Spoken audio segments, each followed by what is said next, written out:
Hello everyone, welcome to तर्कशास्त्र। I am Aditya and आज की वीडियो में हम लोग बात करने वाले हैं फ्रीज वर्सेस बेटरमेंट ऑप्शन की।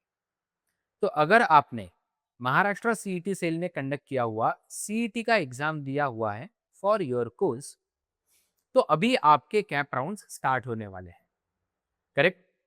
तो उसमें आपके दो ऑप्शंस आएंगे, एक तो फ्रीज एंड बेटरमेंट, जिसको फ्लोट भी कहा जाता है।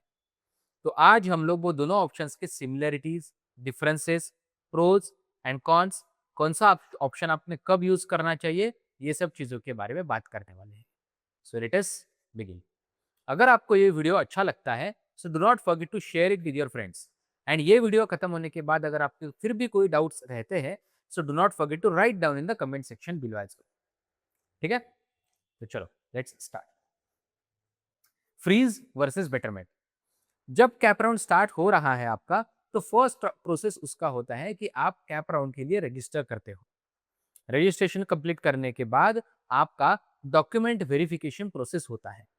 डॉक्यूमेंट वेरिफिकेशन प्रोसेस आप एक तो ई वेरिफिकेशन कर सकते हो या तो फिर फिजिकल सेंटर पे जाके वेरिफिकेशन कर सकते हो। And only after each and every document of yours is verified आपका रजिस्ट्रेशन प्रोसेस कंप्लीट समझा जाता है and you are considered to be eligible to participate in CAP round 1, 2 and.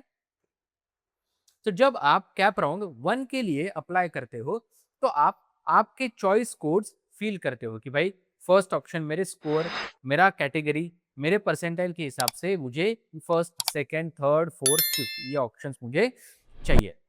अगर फर्स्ट कॉलेज में मुझे एडमिशन नहीं मिला तो सेकंड ये कॉलेज मुझे चलेगा, थर्ड ये कॉलेज मुझे चलेगा एंड सो। तो उसके बाद जब आपको फर्स्ट राउंड के बाद अलॉटमेंट आ जाता है तो आपके पास दो ऑप्शंस होते हैं, फ्रीज एंड बेटरमेंट।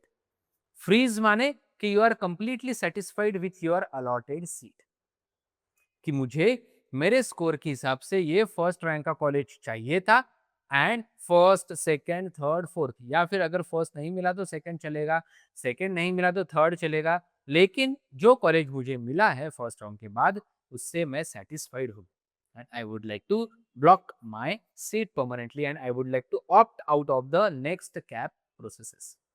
तो वहां पे आप फ्रीज ऑप्शन सिलेक्ट कर सकते हो। या इसके बाद एक्शंस क्या लेनी है कि आपने आपका सीट ब्लॉक करने के लिए कॉलेज में जाके फीस पे करनी है, रिपोर्ट ऑनलाइन ऑब्वियसली आपके पोर्टल से, सीईटी सेल के लॉगिन से फीस पे करनी है। कॉलेज में जाके 2 से 3 दिन के भीतर आपको कॉलेज में जाके रिपोर्ट करना है एंड आपके जो भी डॉक्यूमेंट्स है जो आपने फिजिकल सेंटर से वेरीफाई किए थे वो सब डॉक्यूमेंट्स वहां पे सबमिट करके एडमिशन प्रोसेस कंफर्म करनी है। करेक्ट? इसका एंड रिजल्ट ये हो जाता है कि आप फर्दर कैप राउंड प्रोसेसेस से, central admission to centralized admission processes से आउट हो जाते हो, क्योंकि आपको जो सीट मिला है वो आपने एक्सेप्ट कर लिया है।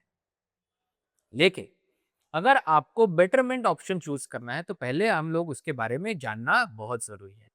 तो बेटरमेंट ऑप्शन मतलब क्या होता है कि हाँ यार ठीक है, मैंने 1, 2, 3, 4, 5 ये ऑप्शंस फिल किए थे, अभी उसमें से मुझे 5 नंबर का कॉलेज मिला है, but I expect based on my category, based on previous year result, कि मैं अगर कैप राउंड 2, कैप राउंड 3 तक अगर रुकता हूँ तो मुझे शायद इससे बेटर ऑप्शन मिल सकता है and that's why I would like to go for betterment. But यहाँ पे आपका एक्शन क्या होता है, यहाँ पे भी आपको seat confirm, seat acceptance fees जो होता है आपके पोर्टल लॉगिन से ही आपको वहां पे पे करना पड़ता है। You don't have to report to any particular institute physically, but online आपको जो भी रिस्पेक्टिव फीस एक्सेप्टेंस है वो आपको पे करना पड़ेगा, ताकि it is a safety net. Correct, it acts as a safety net. मतलब कि यार ठीक है, मतलब मैंने 5 नंबर का कॉलेज फिल किया, चूज किया था, मुझे वो मिल गया है, I would like to go for the second round and I would like to change my option forms as well, and इससे अगर बेटर मुझे कोई ऑप्शन मिलता है तो मैं वो लेना प्रेफर करूंगा। अगर नहीं मिलता है तो मेरे पास एक सेफ्टी नेट है, मैं इससे नीचे तो आके नहीं गिरूंगा। बट वो सीट अगर आपको ब्लॉक करके रखनी है तो आपको सीट एक्सेप्टेंस फी पे करनी पड़ेगी।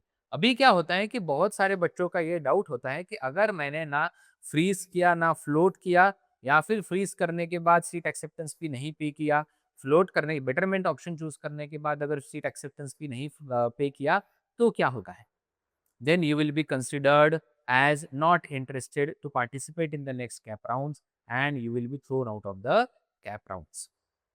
करेक्ट, क्योंकि आपको कुछ ना कुछ एक्शन डेडलाइन के पहले लेना बहुत ज़रूरी होता है। आप अगर वहाँ पे निल बैठे रहे, तो वो आपका राउंड एडमिशन प्रोसेस कैंसल करने के लिए फोर्स किए जाएगा CET cell, correct?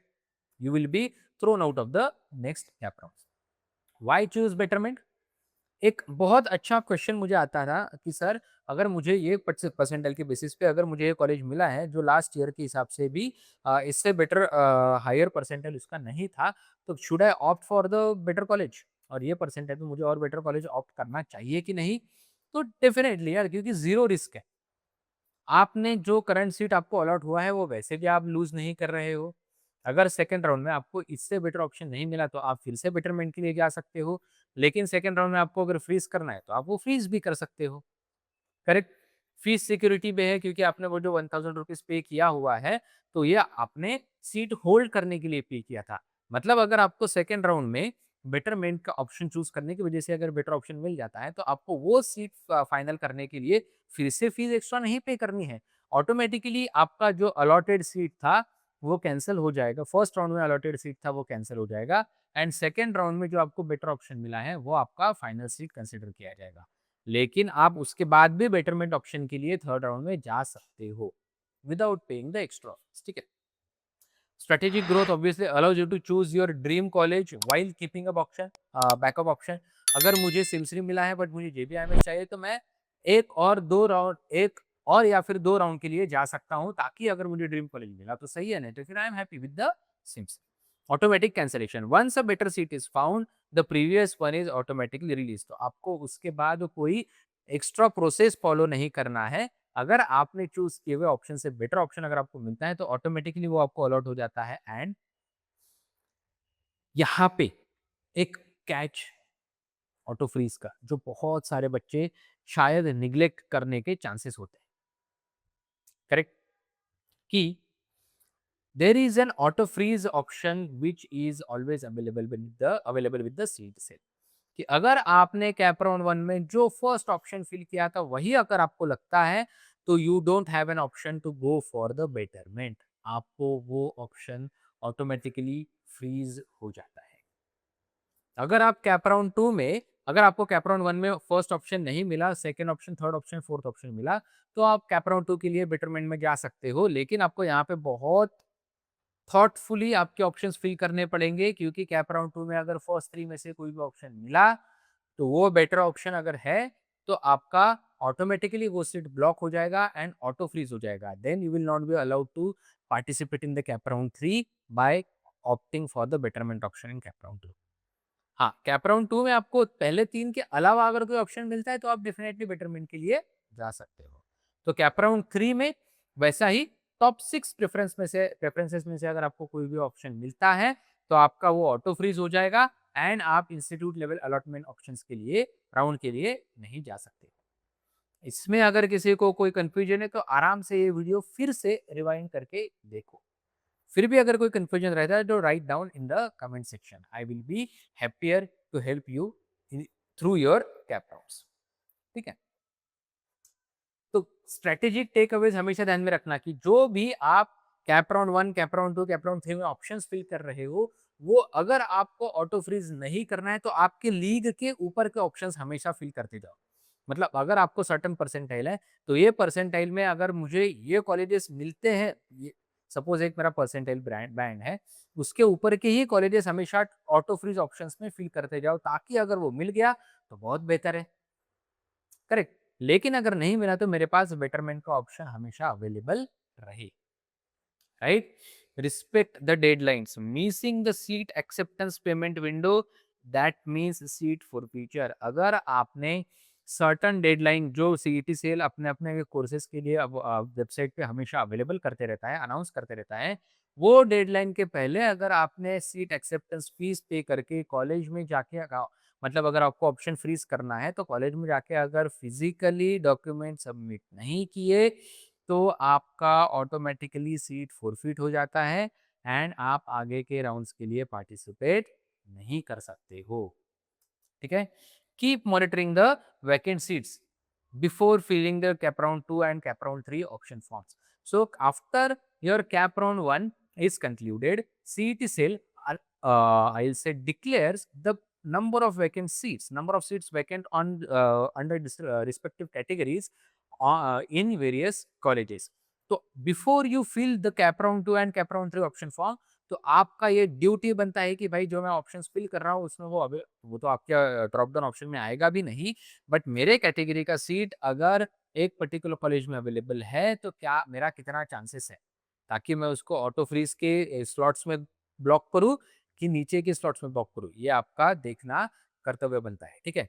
And fresh form, many rounds require fresh option entry, do not rely on the previous round data. हाँ, ये बहुत कॉमन डाउट आता है कि सर मैंने कैप राउंड 1 में मेरा ऑप्शन फॉर्म फिल कर दिया था, तो कैप राउंड 2 में क्या मुझे वो फिर से फिल करना पड़ेगा? Yes, yes.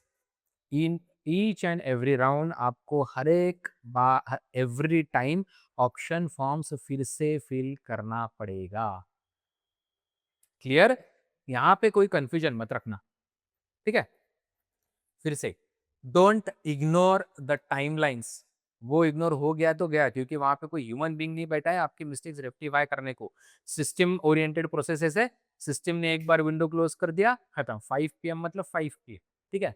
And don't assume the carry forward, always resubmit your preference list. मैंने जैसे अभी बोला कि in each and every cap round you will have to resubmit your option choices or choice codes.